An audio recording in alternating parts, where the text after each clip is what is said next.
I was really proud of the focus that our team had to start the game. Thought we jumped out to a nice lead. I thought our starters got us off the ground. We did not have a very good first half effort at Marquette, so it was good to see us come out of the gate so strong. Second half, I think we lost our focus. But you got to credit Evansville. They never gave up. They kept coming after us. Mallory Ladd, it's her first game, and she had a double-double. What a good first game for her. She's a player that I watched as she was younger growing up. She grew up a couple blocks from the University of Evansville. So, she's got a great future ahead of her. And, we felt very good to get the victory, but also to play a lot of different combinations of kids and get ready for situations where if you have an injury, if you have foul trouble, to see who knows what play at different positions. We had Michelle coming off the bench and playing the 2, and she's used to playing the point some. So we had a chance to kind of put ourselves in some uncomfortable situations and learn from it.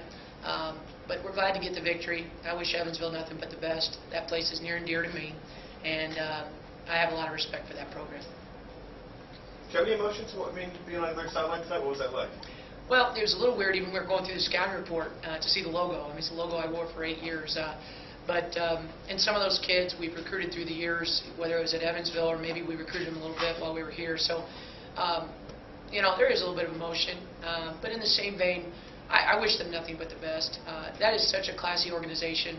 Like I said to Ryan earlier, they gave me my start at 29. I don't know how many people would have done that. I didn't even have a gray hair back then. I learned a lot through mistakes, and they lived with my mistakes, and I was able to really grow as a coach in that program. And I'm forever thankful to all the people there for everything they did for me. And nothing but great memories from the University of Evansville. And like I said, I wish them nothing but the best. They've got a lot of good young kids in that program, and they're class acts. Walking through the line afterwards, really great kids. And I wish that staff and that program nothing but the best. You've talked about it in the past, the wholesale changes, where you can just keep bringing fresh players in. Do you know how many times you did that tonight? 2 at least, I think? 2 or 3 times. Okay. 2 or 3 times. Is that about average for a game? No, I haven't done that that much this year. There have been times when I've done 3, but usually I'll leave a couple of kids in there just to keep the continuity going. But, I really felt that we were in a position where I could do that a little bit tonight and mix things up for us. We didn't always respond the best to it, but I'm so glad that we gave some of the kids at the end of the bench some time because, they only learn so much in practice. They need to be put in game situations where you don't always know what the opponent's going to do. And, they're going to learn a lot from that, even if it's watching film later on. But I'm proud of our team. It's tough to stay focused when you're heading into to Christmas break. And I'd love nothing more than to send them home with one more victory, but it's not going to be easy. Prairie View A&M is very athletic. I'm sure they will not be intimidated at all. And they're going to give us everything we can handle tomorrow. Were you at all surprised that they beat Hampton? On paper, it looked like Hampton was a better team. Well, after watching the first half of that game, I thought it could go either way. I think both those teams are very dangerous. And so we're going to have to stay focused and play well. But, I'm not necessarily surprised. I think both those teams were fighting extremely hard. It took a while for both teams to get to double figures because they were battling so hard defensively in the first half.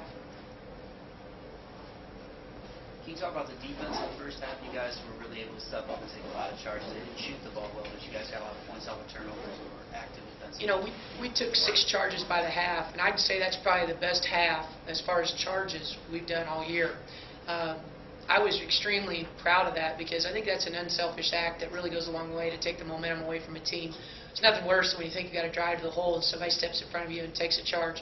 I'm really proud that we have more than one person doing that now. I know Janelle took one. I can't remember the last time Janelle took a charge, not even in practice.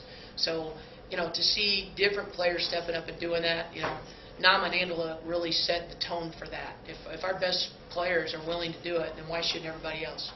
And, I thought our intensity defensively the first half was very good, limiting them to one shot, and getting out and running. It's also, and I'd be remiss if I didn't mention this, but, Nama having a double-double tonight, very quiet double-double. I thought she really did a nice job of feeding her teammates. And I thought Kyle and Crunch did some very good things off the bench tonight. Kyle had 8 rebounds. Crunch had, 8 points. They really gave us a good good momentum and good intensity when we needed it off the bench. Emma had a pretty good first half, too. Yuma started out of the gate hot, and it was so good to see that. She really, this year, has really emerged as a scoring threat, and it's fun to see because they were sagging. At times, our post players were seeing a triple team, so for her to knock down shots from the perimeter really is going to open things up in the future for our post players. Anything else? That's it. All Thank right. you. Good job.